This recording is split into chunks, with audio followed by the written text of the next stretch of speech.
رشتے دار سب کے ہی ہوتے ہیں اور دو قسم کے ہوتے ہیں، اچھے اور برے۔ اب صلہ رحمی کرنے کا مفہوم کیا ہے؟ تو صلہ رحمی کرنے سے پہلے یہ جاننا اور سمجھنا ضروری ہے کہ قطع تعلقی، قطع رحمی کیوں ہوتی ہے؟ اس کی دو بڑی وجہ، یا تو اس کی وجہ ذاتی معاملہ ہوگا، لینے دینے کا کوئی مسئلہ ہوگا، کوئی بھی معاشرتی، سیاسی، اقتصادی رشتہ داری لینے دینے کی وجہ ہو سکتی ہے، یہ ذاتی نوعیت۔ اور دوسری وجہ رشتہ داری ٹوٹنے کی، بگڑنے کی، خراب ہونے کی دوسری وجہ ہو سکتی ہے خالص دینی وجہ، اللہ کے لیے، اللہ کے دین کی وجہ سے۔ کوئی شخص شریعت کی مخالفت کر رہا ہے، شرک و کفر کر رہا ہے، جہاں ایک طرف اللہ اور اس کا رسول، قرآن و حدیث، حدود اللہ وغیرہ ہو، یہ دو وجہ ہو سکتی ہیں۔ جیسے صحابہ کرام کی باہمی دین کی وجہ سے دشمنیاں اور جنگیں ہوئی، وہ رشتہ دار تھے، بھائی نے بھائی کا گلا کاٹا ہے، بھانجے نے ماموں کو قتل کیا ہے، ماموں نے بھانجے کو قتل کیا ہے، باپ نے بیٹے کو قتل کیا ہے، بیٹے نے باپ کو قتل کیا ہے، بھتیجے نے چچا کو قتل کیا ہے۔ یہ ساری رشتہ داریاں تھیں، اور ان رشتہ داریوں کو دین کی بنیاد پر انہوں نے ایک دوسرے کو قتل بھی کیا ہے۔ مثلا حضرت عمر رضی اللہ تعالیٰ عنہ سگے ماموں کو اپنے ہاتھ سے قتل کیا، مشہور واقعہ۔ حضرت ابوبکر صدیق رضی اللہ تعالیٰ عنہ، ان کا بیٹا مسلمان نہ ہوا تھا، اور غزوہ بدر میں وہ مشرکین کی طرف سے لڑنے آیا تھا۔ اللہ کے رسول کے ساتھ باپ حضرت ابوبکر صدیق ہے، لیکن بیٹا ابو جہل کے لشکر میں مد مقابلہ ہے، جنگ ہو گئی۔ بعد میں بیٹا مسلمان ہوا تو کہنے لگا کہ ابا جی، جنگ کے دوران آپ میری تلوار کے نیچے آئے تھے، چاہتا تو گردن اڑا دیتا، لیکن میں نے سوچا نہیں، میرا باپ ہے، اس لیے چھوڑ دیا۔ کہا ٹھیک ہے۔ حضرت ابوبکر صدیق رضی اللہ عنہ نے کیا کہا؟ بیٹا، اگر تو میری تلوار کے نیچے آ جاتا تو میں تیری گردن کاٹ دیتا، چونکہ میرے نزدیک تیری کوئی اہمیت نہیں تھی، چونکہ تو رسول اللہ صلی اللہ علیہ وسلم کے مخالف تھا، لہذا ہمارے نزدیک دین کی اہمیت، تیری اہمیت کوئی نہیں، بیٹے کی اہمیت کوئی نہیں، بیٹے کی محبت کوئی نہیں، اللہ کے دین کی محبت، میں تیری گردن اڑا دیتا۔ اور ایسے واقعات، حضرت مصعب بن عمیر رضی اللہ تعالیٰ عنہ، غزوہ احد ہے، جنگ ختم ہو چکی ہے، اللہ تعالیٰ نے مسلمانوں کو فتح دی۔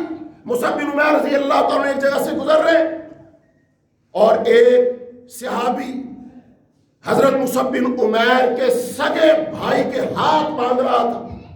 مصعب بن عمیر اس کے وہاں سے گزرے، اس صحابی سے کہا بھائی اس کے ہاتھ مضبوطی سے باندھنا، اس کی ماں بڑی مالدار ہے، بڑے پیسے دے۔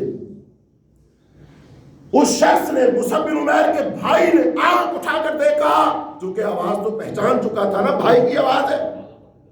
جب پلٹ کے دیکھا تو بھائی جا رہا ہے، کہنے لگا بھائی کیا میں تیرا بھائی نہیں ہوں؟ بتاؤ سگا بھائی ہے کہ نہیں؟ ویسا حقیقت سگا بھائی ہے نا۔ پوچھا کیا تم میں تیرا بھائی نہیں ہوں؟ چونکہ تو نے مجھے باندھنے والے کو بھائی کہا اور مجھے بھائی نہیں کہا، کیا میں تیرا بھائی نہیں ہوں؟ کیا ہم ماں جائے نہیں ہے؟ کہا ہاں ہے، لیکن فی الحال تو میرا بھائی نہیں، میرا بھائی وہ جو تیرے ہاتھ باندھ رہا ہے، چونکہ وہ مسلمان ہے، میں بھی مسلمان ہوں، اور مسلمان بھائی ہوتا ہے، اور تو کافر ہے، کافر مسلمان کا بھائی، تو وہ جو خونی رشتہ ہے اس سے دینی رشتہ بڑھ گیا، میرے نزدیک اس کی اہمیت ہے، اس کی روح سے تو میرا بھائی نہیں، یہ میرا بھائی۔ یہ ہے بنیاد، الحب للہ والبغض للہ۔ تو صحابہ کرام کو کیا کہیں گے؟ انہوں نے رشتہ داریاں توڑی ہیں، وہ رشتہ داریاں توڑنے والے تھے کہ ملانے والے تھے؟ رسول اللہ صلی اللہ علیہ وسلم رشتہ داری توڑنے والے کہ ملانے والے؟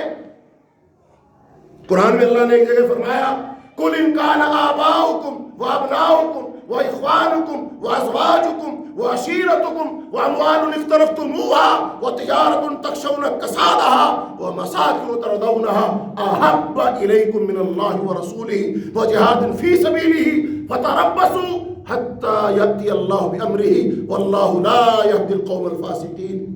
8 چیزیں گنوائی جس میں سارے رشتہ دار گنوا دیے کہ اگر تمہیں یہ اللہ سے زیادہ محبوب ہے، انتظار کرو تم پر اللہ کا عذاب نہ آ جائے۔ اس لیے میرے بھائیوں جائزہ لو۔ تو رشتہ داریاں ٹوٹنے کی 2 وجہ ہوتی ہیں۔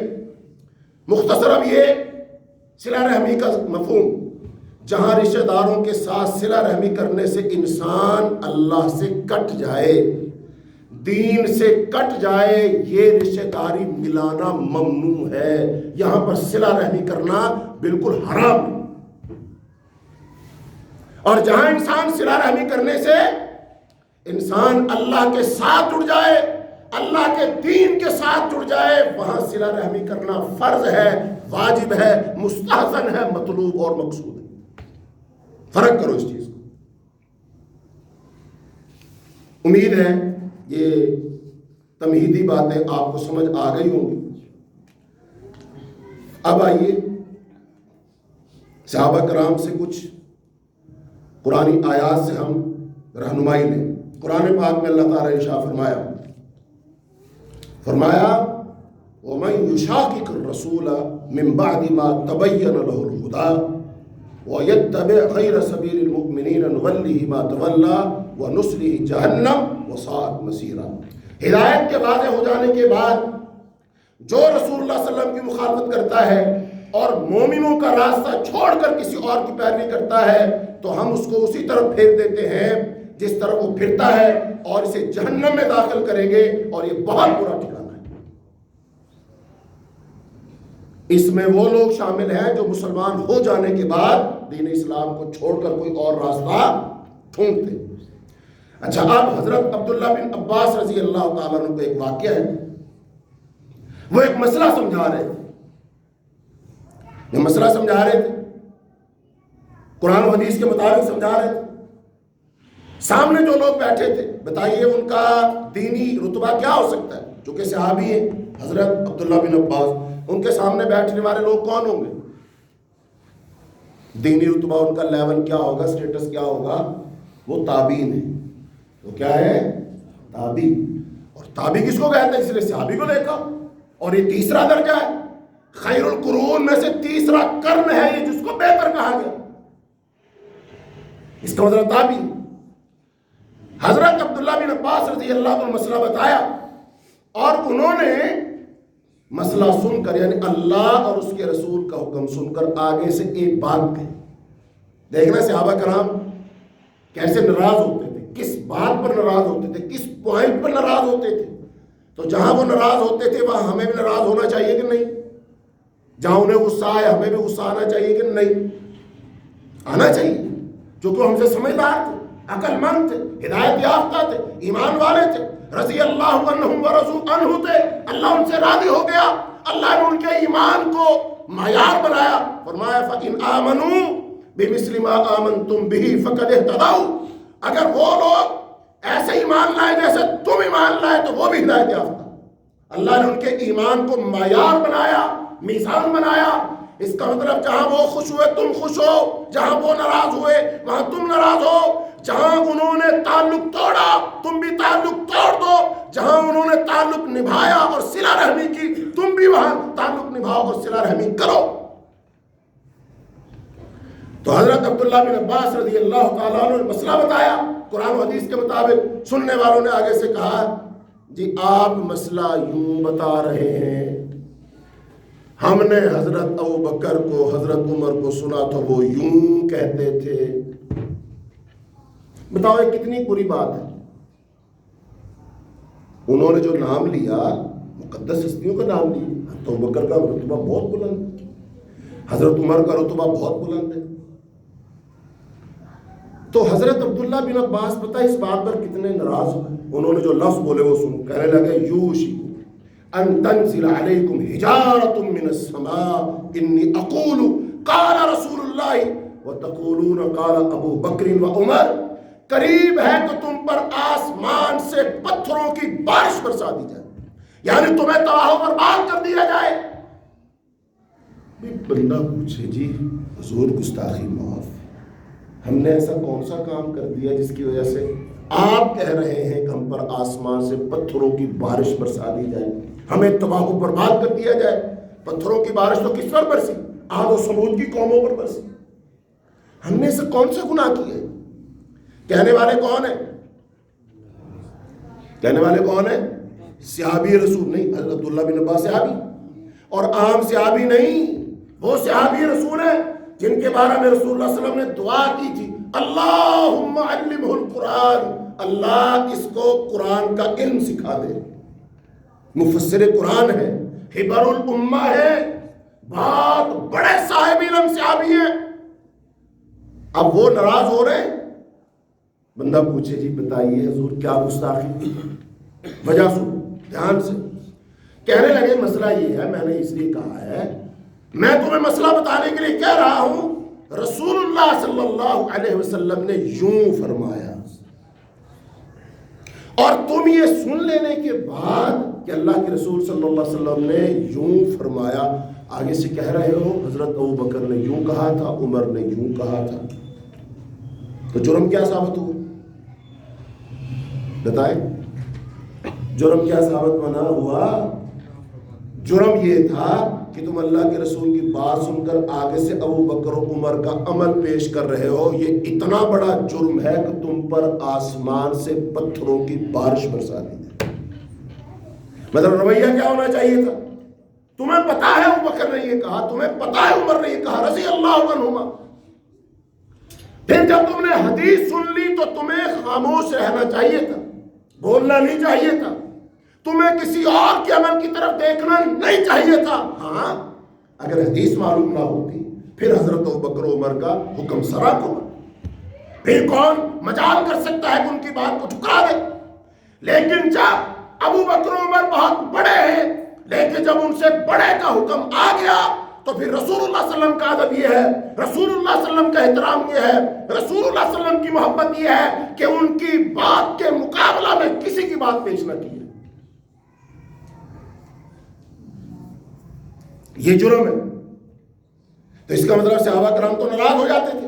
بتائیے ہمارے رشتہ دار ہوں گے بہت سارے، ان کو آپ کو دینی مسئلہ سمجھاؤ، حدیث میں یوں آتا ہے، قرآن میں یوں آتا ہے، رسول اللہ صلی اللہ علیہ وسلم نے یوں فرمایا ہے، بھئی ایسے کرنا چاہیے. وہ آگے سے کہتے ہیں حضرت بات تو تمہاری ٹھیک ہے لیکن ہم بھی تھوڑے غلط ہیں.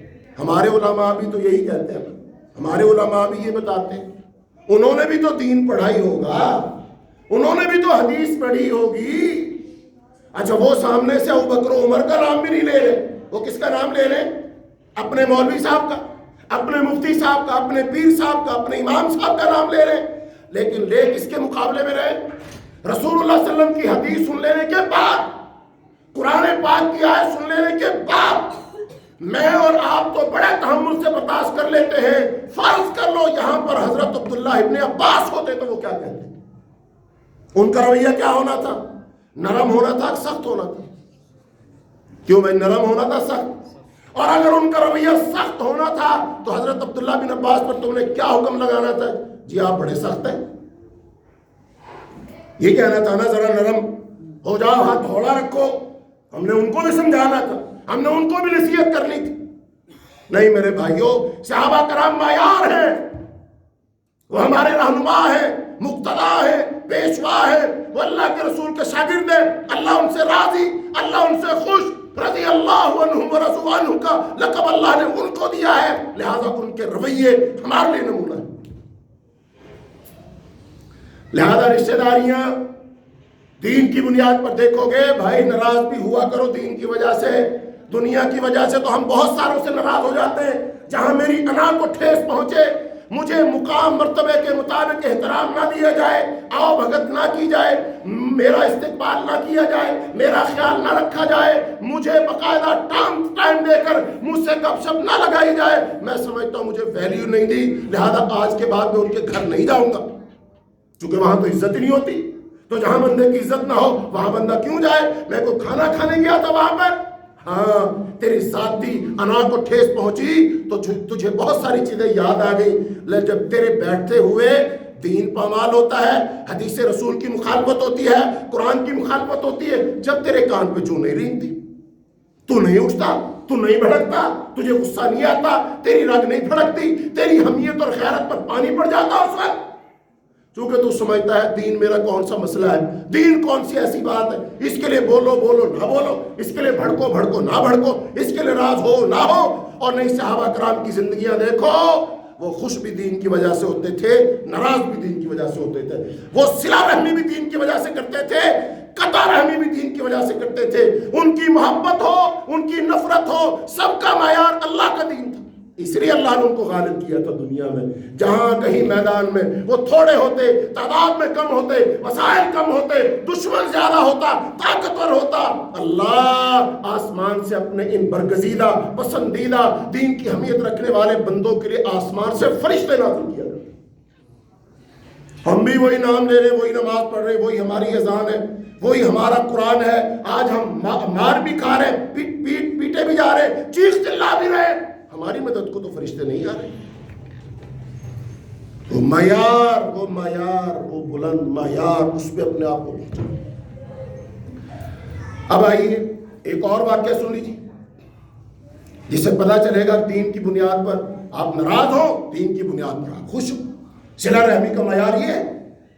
حضرت امام مالک رحمۃ اللہ علیہ جو مدینہ کے امام ہیں, 4 بڑے ائمہ میں سے بڑا رتبہ ان کا. امام مالک رحمۃ اللہ علیہ, ایک شخص ان کے پاس آیا اور ان سے کہنے لگا جناب میں احرام کہاں سے باندھوں. مدینہ میں ہے نا امام مالک رحمۃ اللہ علیہ, تو مدینہ والے جب حج عمرہ کرنے کے لیے جاتے ہیں تو احرام ذوالحلیفہ سے باندھتے ہیں. ٹھیک ہے, تو احرام وہاں سے باندھیں گے. تو انہوں نے کہا جی میں کہاں سے احرام باندھوں. کہا ذوالحلیفہ سے احرام باندھو جہاں سے رسول اللہ صلی اللہ علیہ وسلم نے باندھا. اب وہ آگے سے اس نے حدیث سن لی, اللہ کے رسول کا حکم سن لیا, طریقہ سن لیا, چاہیے کیا تھا, مان جاتا, کہتا ہے ٹھیک ہے میں بھی وہیں سے باندھوں گا. آگے سے وہ کہنے لگا جی میرا دل تو یہ چاہتا ہے کہ میں مسجد نبوی سے رسول اللہ صلی اللہ علیہ وسلم کی قبر مبارک سے احرام باندھ کر جاؤں, میرا دل یہ چاہتا ہے. آ گیا نا نبی صلی اللہ علیہ وسلم کی حدیث اور طریقے کے مقابلہ اپنا دل آ گیا, اپنی خواہش آ گئی, اپنی پسند آ گئی. اب یہاں پر غصہ آنا چاہیے کہ نہیں,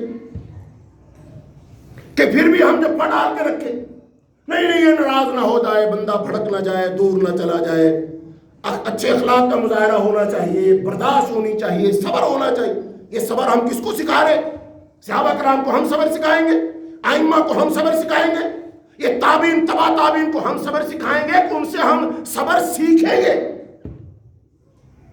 بتاؤ ان کا کردار ہمارے لیے نمونہ ہے کہ ہمارا کردار ان کے لیے نمونہ ہے؟ بتاؤ کس کو فالو کریں گے؟ میری بات سمجھ آ رہی ہے؟ بات سخت ہے, ترش ہے, لیکن وہ ایک شعر ہے نا, چمن میں میری تلخ نوائی بھی گوارا کر کہ کبھی زہر بھی کرتا ہے کار تریار. زہر کڑوا ترین ہوتا ہے لیکن بعض دفعہ کڑوے زہر سے علاج ہو جاتا ہے. تو میرے بھائیوں, ان باتوں کو قرآن و حدیث کی کسوٹی میزان اور معیار پر پرکھ کر آپ نے سمجھنا ہے. یہ کڑوے گھونٹ ہیں, پی جاؤ اور اس کو معیار بنا کر اس پر کھڑے ہو جاؤ, اللہ تعالیٰ تمہاری مدد کر دے گا. اللہ تعالیٰ ہمیں ان ذلتوں سے نکال دے گا. چونکہ اللہ کو اپنا دین بہت عزیز ہے, اللہ کو اپنے نبی کی سنت بہت عزیز ہے. جو قوم اللہ کے دین کو, اللہ کے رسول کو, اللہ رسول کے حکموں کو اہمیت دے گی, اللہ انہیں سر بلند کر دے گا. اور اگر ہم نے ان کو اہمیت نہ دی تو یاد رکھیے ہمارا کوئی وزن نہیں ہے, ہماری کوئی ویلیو نہیں, ہماری کوئی ورتھ نہیں. بہرحال امام مالک رحمۃ اللہ علیہ اس شخص نے کہا میرا دل چاہتا ہے میں مسجد نبوی اور قبر رسول سے احرام باندھوں. آج بھی بہت سارے لوگ ہیں جو رسول اللہ صلی اللہ علیہ وسلم کی محبت میں ایسے بہت سارے کام کرتے ہیں, حالانکہ وہ کام کتاب و سنت سے ثابت, وہ بدعت ہی بدعت ہے, خرافات ہی خرافات. امام مالک رحمۃ اللہ علیہ نے فرمایا ایسا نہ کر, مجھے ڈر ہے, مجھے اندیشہ ہے کہ تو فتنے میں پڑ جائے گا. اس نے کہا اس میں فتنے والی کون سی بات ہے, چند میل ہی کا تو فاصلہ ہے جو میں زیادہ کر لوں گا, یعنی اس میں ثواب ملے گا مجھے, فتنہ نہیں, میں مبتلا نہیں ہوں گا. چونکہ لوگ وہاں سے احرام باندھتے, میں 3-4 میل پہلے باندھ لوں گا, تو اس میں گناہ والی کون سی بات ہے؟ اچھا بتائیے امام مالک بڑے علم والے ہیں کہ یہ بندہ؟ تو امام مالک کی بات اس کو ماننی چاہیے کہ اس بندے کو اپنی بات امام مالک کو سمجھانی چاہیے. آج بھی یہی ہوتا ہے, لوگ عام عوام الناس میں سے مسئلہ پوچھنے آتے ہیں عالم سے، مفتی سے، خطیب سے، اور پھر آ کر وہ کیا کوشش کرتے ہیں؟ اپنی بات ہمیں سمجھائے کہ حضرت صاحب اینج پھر ٹھیک نہیں. کیا مطلب؟ تم مجھے بتانے آئے ہو کہ پوچھنے آئے ہو؟ قرآن میں تو اللہ نے فرمایا فَاسْأَلُوا أَهْلَ الذِّكْرِ إِن كُنتُمْ لَا تَعْلَمُونَ. اگر تمہیں پتہ نہیں ہے تو کسی علم والے سے پوچھ لو. تم پوچھنے آئے ہو کہ بتانے؟ پوچھنے کا مطلب تو ہوتا ہے جناب یہ مسئلہ ہے، کیسے کروں؟ وہ کہتا ہے ایسے کر لو، کہتا ہے اوکے ٹھیک. لیکن یہ آگے امام مالک سے کیا کہہ رہے ہیں؟ جناب میرا دل یہ چاہتا ہے کہ میں ایسے، کس میں حرج والی کون سی بات ہے؟ اس کا مطلب امام مالک رحمۃ اللہ علیہ نہیں سمجھتے، تو زیادہ سمجھدار ہے. پھر وہ مطلب مسئلہ غلط بتا رہے ہیں، ان کو یہ بات سمجھ نہیں آئی جو تجھے سمجھ آ رہی ہے. اور خدا کے بندو ان علماء پر اعتبار کرو، کتاب و سنت کی بات معلوم ہو جائے، اپنی خواہشات مت سامنے رکھو. امام مالک رحمۃ اللہ علیہ جب اس آدمی کا یہ جذبہ دیکھا، اس کا یہ رویہ دیکھا، اس کی ذہنیت دیکھی، اس کی سوچ اور فکر دیکھی، تو آپ نے فرمایا فتنے کی بات کرتا ہے. فرمایا ایو فتنۃ اعظم من ان ترى ان سبقت الى فضیلۃ قصر عنها رسول اللہ صلی اللہ علیہ وسلم. اس سے بڑا فتنہ اور کیا ہوگا؟ تو رسول اللہ صلی اللہ علیہ وسلم سے آگے بڑھ رہا ہے، پیش قدمی کرتے ہو، مسجد نبی سے احرام باندھنے کو فضیلت والا عمل سمجھ رہا ہے، جبکہ رسول اللہ صلی اللہ علیہ وسلم نے ایسا نہیں کیا. گویا رسول اللہ صلی اللہ علیہ وسلم نے اس فضیلت کے حاصل کرنے میں نعوذ باللہ کوتاہی کی. رویہ تو یہی نکلے گا نا جی، یہ فضیلت والا کام تھا، اللہ کے رسول نے کیا نہیں، تو کرنا چاہ رہا ہے، اس کا مطلب تو آگے بڑھنا چاہ رہا ہے. غلط. تو امام مالک رحمۃ اللہ نے فرمایا میں نے تو اللہ کو یہ فرماتے ہوئے سنا ہے، کیا فَلْيَحْذَرِ الَّذِينَ يُخَالِفُونَ عَنْ أَمْرِهِ أَن تُصِيبَهُمْ فِتْنَةٌ أَوْ يُصِيبَهُمْ عَذَابٌ أَلِيمٌ.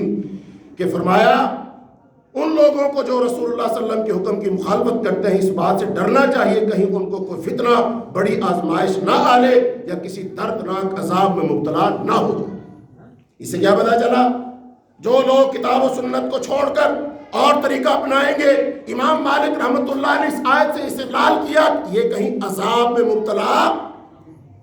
تو جو بندے کھلے عام شادیوں میں، بیاہوں میں، رشتہ داریوں کو، اپنے فنکشنز میں کیا کر رہے ہیں؟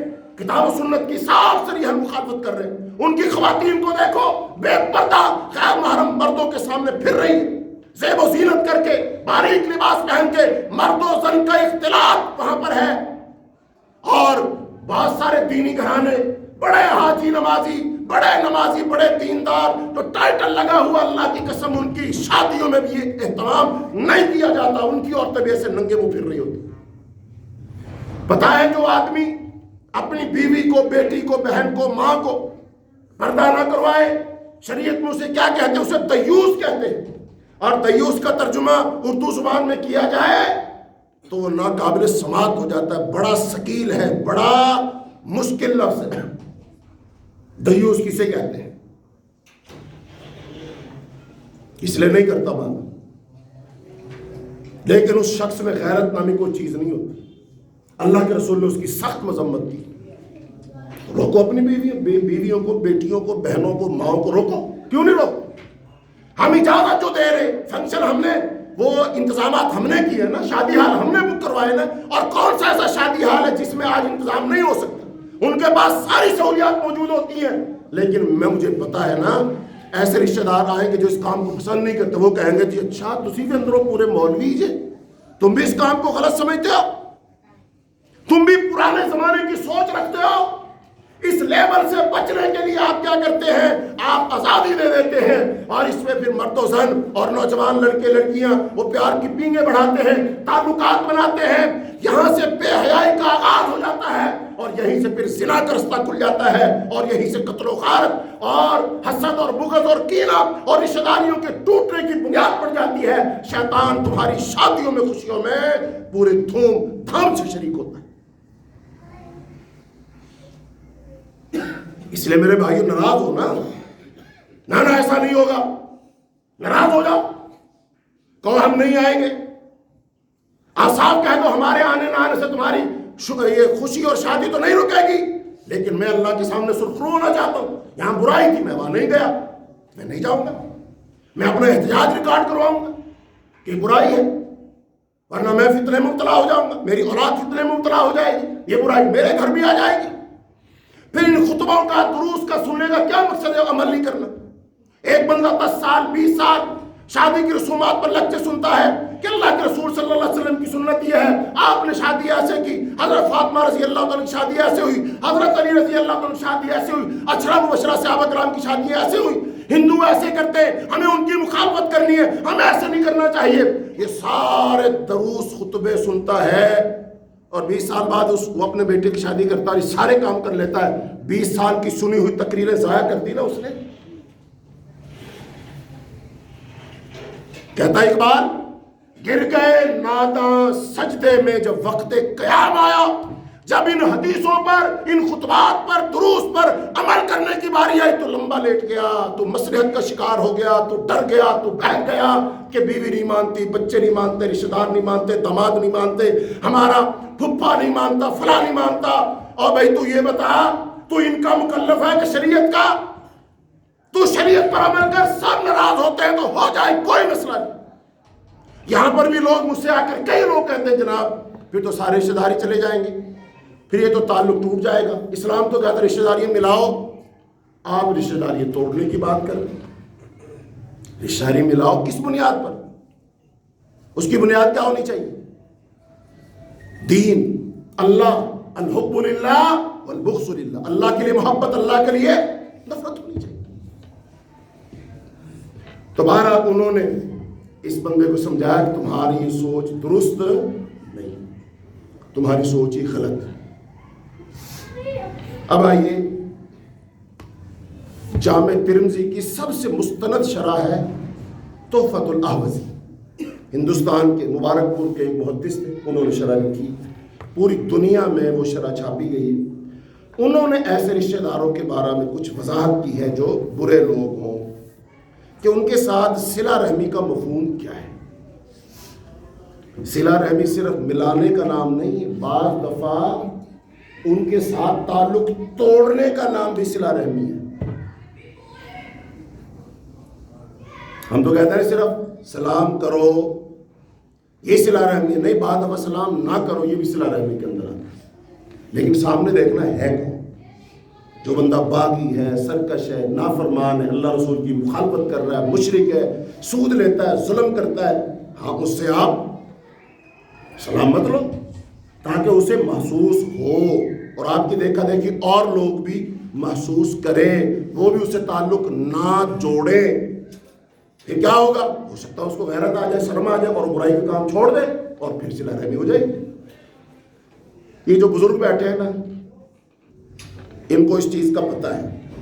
پہلے گاؤں میں، دیہاتوں میں کوئی بندہ اگر سود لیتا تھا نا، لوگ اتنا برا سمجھتے تھے، اس کے گھر کا پانی تک نہیں پیتے، یار یہ سود کا کام کرتا ہے، اتنا برا کام۔ تو وہ سود لینے دینے والا بھی نا چھپ چھپا کے کام کیا کرتا تھا، کسی کو پتہ نہ چل جائے۔ بیٹھ جائے، بیٹھ جائے۔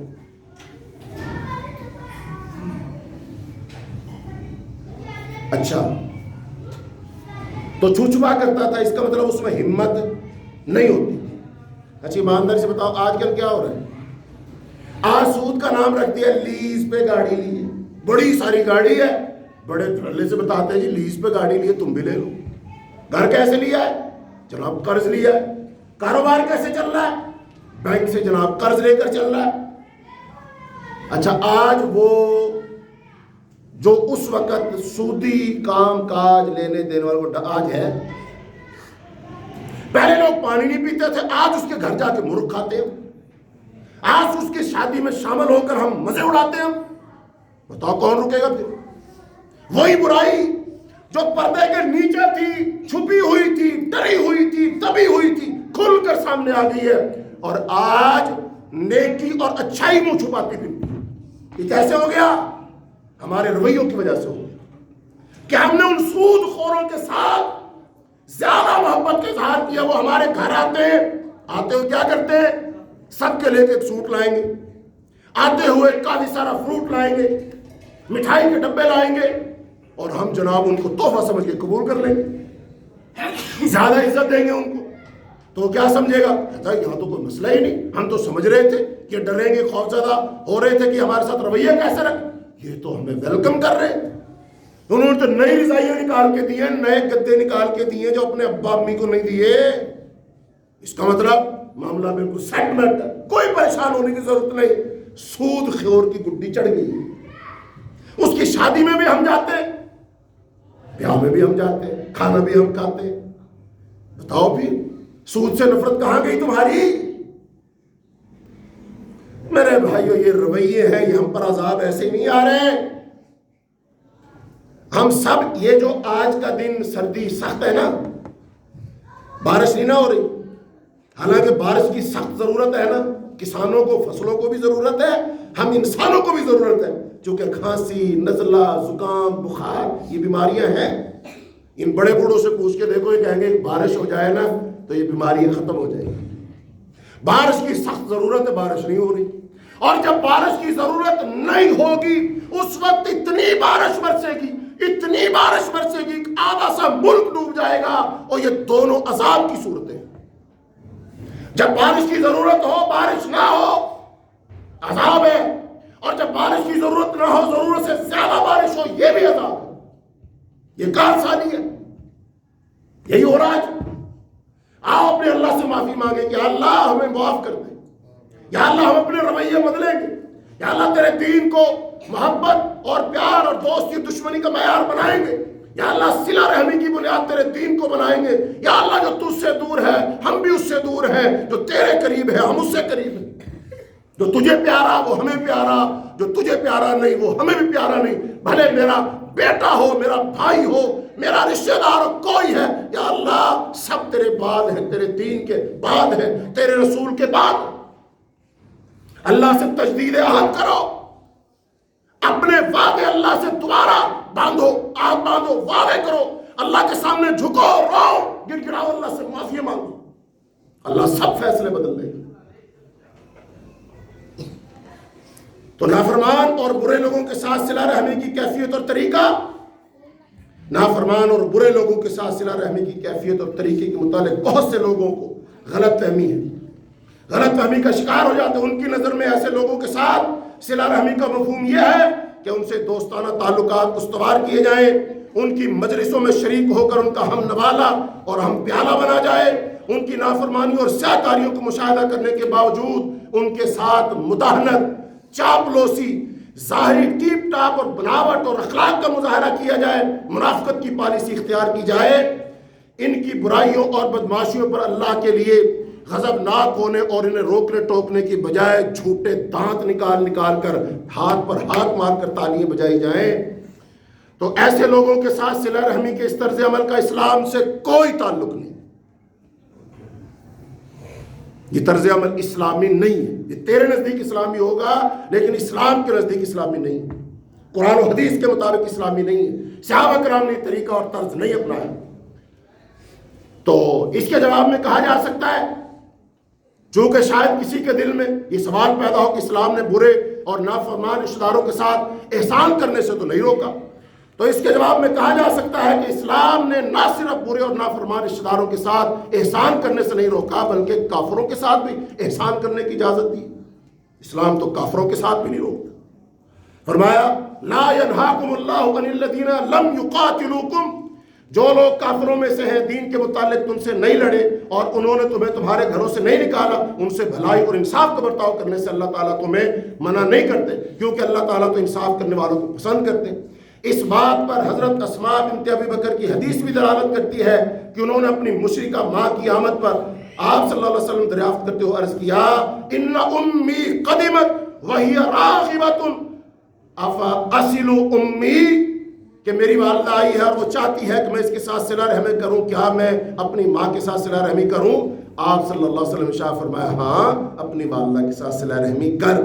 لیکن قابل توجہ بات یہ ہے کہ کافروں اور نافرمانوں کے ساتھ احسان کرنے کے معنی ان سے دوستانہ تعلقات استوار کرنا، یا ان کی مجالس میں شرکت کر کے ان کا ہم نوالا ہم پیالہ بننا، یا ان کی طغیانی و سرکشی کو دیکھنے کے باوجود ان کے ساتھ مداہنت اور منافقت کی پالیسی اختیار کرنا، یہ ہرگز ہرگز درست نہیں ہے۔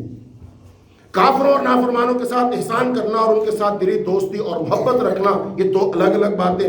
جس اللہ نے ان کے ساتھ اس نے سلوک کی اجازت دی ہے، اسی اللہ تعالیٰ نے اپنے رسول کے نافرمانوں کے ساتھ دلی محبت کرنے سے روکا ہے. فرمایا لا تجد قوما یؤمنون باللہ والیوم الآخر، جو لوگ اللہ تعالیٰ اور آخری دن پر یقین رکھتے ہیں ان کو آپ نہیں دیکھیں گے کہ وہ ان لوگوں سے دوستی رکھیں جو اللہ تعالیٰ اور ان کے رسول کے دشمن ہیں، اگرچہ وہ ان کے باپ دادا ہوں یا بیٹے ہوں یا بھائی ہوں یا کنبے والے. اس آیت کی تفسیر میں علامہ راضی لکھتے ہیں جس سینے میں ایمان ہو اس میں اللہ تعالیٰ کے دشمنوں کی محبت نہیں ہو سکتی، کیونکہ جب آدمی کسی سے محبت کرتا ہے تو پھر اس کے دشمنوں سے محبت نہیں کرتا. امام مالک رحمۃ اللہ علیہ نے اسی آیت سے قدریہ فرقے کے لوگوں کے ساتھ دشمنی اور عداوت رکھنے اور ان سے قطع تعلق کرنے پر استدلال کیا. یہ قدریہ فرقہ ایک گمراہ فرقہ تھا. امام مالک نے کہا ان کے ساتھ صلہ رحمی نہیں کر سکتے. تو حافظ ابن کثیر رحمۃ اللہ علیہ، اب امام ابن کثیر رحمۃ اللہ علیہ کی تفسیر بہت معروف ہے، اکثر جگہ پڑھائی جاتی، تو وہ لکھتے ہیں وہ یعنی اللہ تعالیٰ اور آخرت کے دن پر ایمان لانے والے اللہ تعالیٰ اور ان کے رسول کریم کے نافرمان سے دوستی نہیں رکھتے، خواہ وہ ان کے عزیز و اقارب ہی کیوں نہ ہو. نافرمان اور برے رشتہ داروں کے ساتھ حقیقی اور سچی صلہ رحمی تو یہ ہے کہ انہیں نیکی کی راہ پر لانے اور چلانے اور برائی سے ہٹانے اور بچانے کے لیے بھرپور جد و جہد اور سعی اور کوشش کرنی چاہیے. یہ رشتہ دار نیکی کی راہ کو چھوڑ کر اور بدی کی راہ پر چل کر در حقیقت جہنم کی آگ سے قریب تر ہو رہے ہیں. یہ کہاں کی صلہ رحمی ہے کہ عزیز و اقارب اور قریبی رشتہ دار تو جہنم کی آگ کا ایندھن بننے کا شعوری یا لاشعوری طور پر سامان کر رہا ہو اور اس کا رشتہ دار خاموش تماشائی بنا کھڑا رہے. ایسا خاموش تماشائی صلہ رحمی کرنے والا نہیں بلکہ یقیناً قطع رحمی کرنے والا.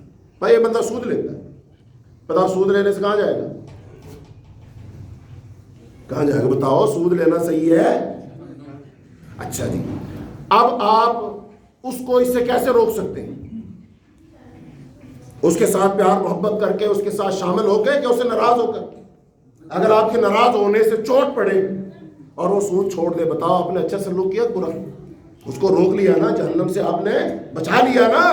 تو لہٰذا یہ رویہ اپناؤ، نہ کہ مداہنت والا اور منافقت والا رویہ اپناؤ. آگے پیچھے برائیاں جب ان کے منہ پر جاؤ تو تعریفیں، یہ کیا بات ہو؟ نہیں، جو صحیح بات ہے قولوا قولا سدیدا، سیدھی سچی بات کہو ان کے سامنے کہ تمہارے کام درست نہیں ہے، آئندہ تمہارے پاس ہم نہیں آئیں گے، ہم تمہارے ساتھ کھانا نہیں کھائیں گے. اللہ کی قسم اللہ تعالیٰ ان کے دل میں بات ڈالے گا. میرے ایک دوست تھے، وہ میزان بینک میں لگے ہوئے تھے، حالانکہ میزان بینک اسلامی بینک کے نام سے مشہور ہے. اچھا، مجھے انہوں نے ایک دن بہت اصرار کیے کافی دن تک بھی آؤ ہمارے پاس آؤ ہمارے پاس آؤ. میں گیا، اب مجھے پتا تھا بینک ہے بھائی، اسلامی کا تو لیبل ہے اندر تو سارا وہی.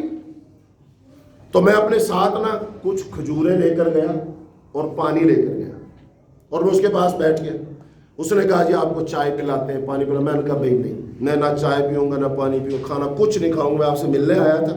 میں اپنے ساتھ پانی لایا ہوں اور یہ کھجوریں اور چنے لایا، تم بھی کھا لو. میں نے نہیں کھایا.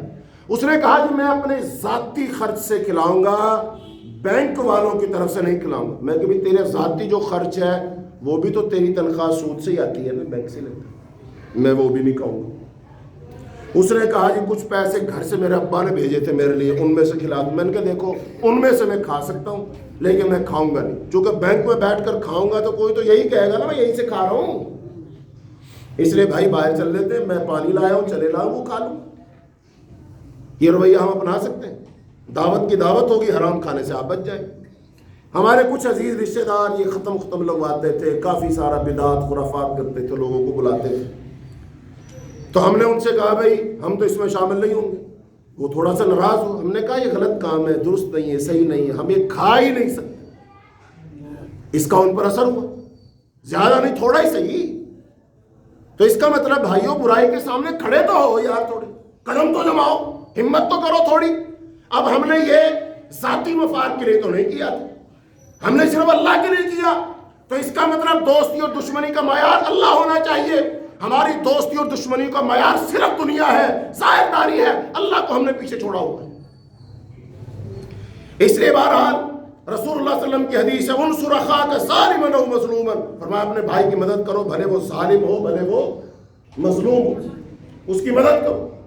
صحابہ کرام نے پوچھا ظالم کی مدد، مظلوم کی مدد تو کر سکتے ہیں، ظالم کی مدد کیسے کریں؟ تو صحابہ رسول اللہ صلی اللہ علیہ وسلم فرمایا بھائی ظالم کی مدد یہ اس کو ظلم سے روکو، یہ اس کی مدد ہے۔ تو ایک بندہ برائی کر رہا ہے، کیا کریں ہم؟ اس کو روکے کہ نہ روکے؟ روکنا اس کی مدد کرنا ہے، یہ صلہ رحمی ہے۔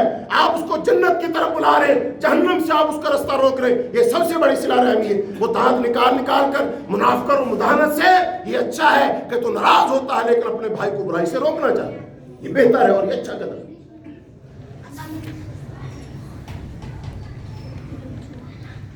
آخری وہ فقرہ ان کا جو اقتباس ہے وہ سن لو۔ فرمایا رسول اللہ صلی اللہ علیہ وسلم نے فرمایا تھا تحجیزہ او تمنعہ من الظلم فإن ذلک نصرہ، اسے ظلم سے روکو، بلا شبہ یہی اس کی مدد ہے۔ یہی بات ذرا ایک مثال سے، 2-3 منٹ کی بات رہ گئی ہے، یہی بات ایک مثال سے سمجھنے کی کوشش کی جائے۔ کسی کی والدہ، بہن، بیٹی یا بیوی یا کوئی رشتہ دار باورچی خانے میں ہو، یکا یک اللہ نہ کرے باورچی خانے میں آگ بھڑک اٹھے، کیا اپنے عزیز اور قریبی شخص سے صلہ رحمی کرنے والا برداشت کرے گا؟ کیا باورچی خانے میں موجود اس کا کوئی قرابت دار بھڑکتی ہوئی آگ میں جل کر راکھ ہو جائے، وہ خاموشی کے ساتھ تماشا دیکھتا رہے گا؟ اگر صلہ رحمی کرنے والا اپنے رشتہ دار کو دنیا کی آگ سے بچانے کے لیے پوری جد و جہد کرنا ضروری سمجھتا ہے تو وہ کس طرح اپنے عزیز و اقارب کو جہنم کی آگ سے بچانے میں غفلت اور چشم پوشی سے کام لے رہا ہے؟ دنیا کی آگ سے تو ہم بچانے کی کوشش کرتے، تو آخرت کی آگ سے، جہنم کی آگ سے بچانے کی کوشش کیوں نہیں کرتے؟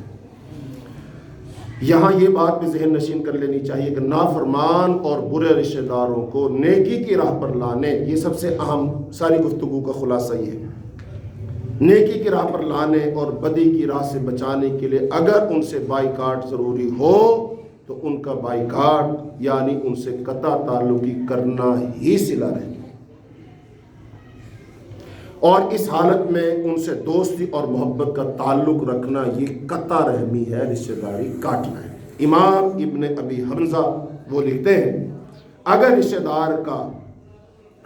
دار کافر یا نافرمان ہو تو اللہ تعالیٰ کی خاطر ان سے قطع تعلق کرنا ہی صلہ رحمی، البتہ یہ قدم اٹھانے سے پہلے انہیں سمجھانے کی بھرپور کوشش کرے اور ان پر واضح و نصیحت کے بے اثر ہونے کی صورت میں انہیں آگاہ کر دے کہ نافرمانی پر ان کے اصرار کی وجہ سے، بار بار ان کے گناہ کرنے کی وجہ سے وہ قطع تعلق کر رہا ہے، اور پھر قطع تعلق کی حالت میں بھی اللہ تعالیٰ سے التجا کرتا رہے کہ وہ انہیں راہ حق کی طرف لوٹا دے، پلٹا دے۔ ان کے لیے بعد میں بھی کیا کرو، دکھ تو ہوگا لیکن بات چیت مت کرو، دعا کرو، وہ بھی تڑپے تم بھی تڑپو، اللہ سے دعا کرو کہ اللہ انہیں وہ گناہ چھوڑنے کی ہدایت دے، یا اللہ میں ان سے ملنا چاہتا ہوں لیکن تیری وجہ سے میں نہیں مل رہا، تیرے دین کی وجہ سے میں نہیں مل رہا، یا اللہ ان کو ہدایت دے دے، میں ملنا چاہتا ہوں لیکن یا اللہ جب تک گناہ نہیں چھوڑیں گے میں۔ رسول اللہ صلی اللہ علیہ وسلم فاطمہ گھر کب تک نہیں آئے تھے؟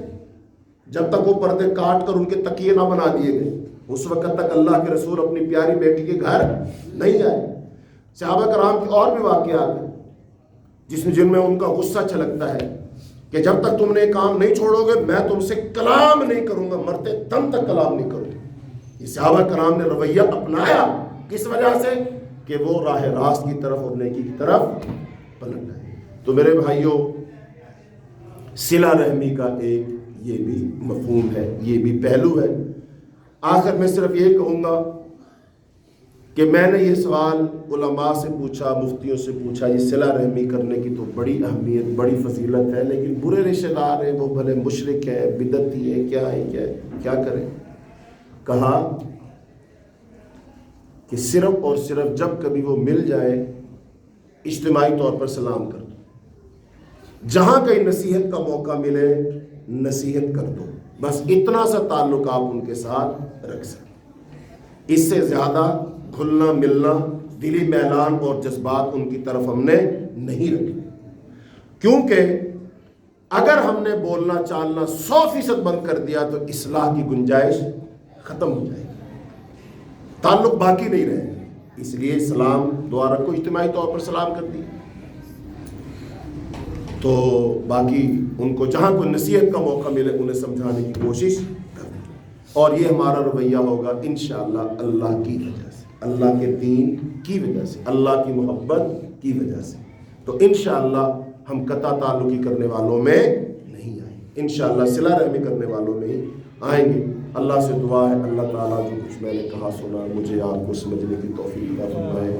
اللہم انا نسألک الجنۃ الفردوس، اللہم انا نعوذ بک من عذاب النار، اللہم وفقنا لما تحب وترضى، اللہم انصر الاسلام والمسلمین، اللہم انصر المسلمین فی فلسطین وفی غزہ وفی کل مکان، اللہم انصر الجہاد والمجاہدین فی فلسطین وفی غزہ وفی کل مکان، اللہم وفقنا لما تحب وترضى، ربنا آتنا فی الدنیا حسنة وفی الآخرة حسنة وقنا عذاب النار، ربنا هب لنا من ازواجنا ومن ذریاتنا قرة اعین واجعلنا للمتقین اماما، وصلی اللہ تعالی علی خیر خلقہ محمد وعلى آلہ واصحابہ اجمعین برحمتک یا ارحم الراحمین۔